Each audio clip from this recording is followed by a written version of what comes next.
somebody generated an AI lawyer and brought it in court. May it please the court. I come here today a humble pro se All right. before a panel of 5 distinguished justices. Is this, hold on. Is that counsel for the case? I generated that.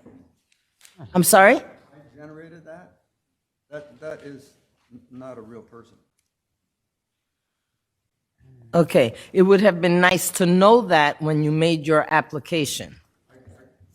You did not tell me that, sir. I received the application. And you have appeared before this court and been able to testify verbally in the past. You have gone to my clerk's office and held verbal conversations with our staff for over 30 minutes. Okay? I don't appreciate being misled.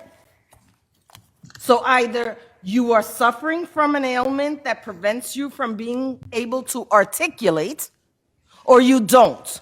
You are not going to use this courtroom as a launch for your business, sir. So if you are able to shut that off. If you want to have oral argument time, you may stand up and give it to me.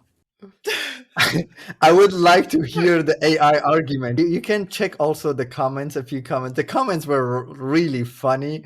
Have you seen Suits? Yes. Like there, yeah. I wish the guy would use one of their characters for the AI. This was funny. Why did they put it back up? It's like, Yeah. The court ain't pleased. The court ain't pleased. That's funny. I guess not. Yeah. It was really funny. Like what people will do with AI, it will be crazy. This is part of a larger conversation on my show, Cmd+AI, which we stream live every single week. We discuss the news and all things related to AI in the world of design and web. Catch us next week and join in the banter.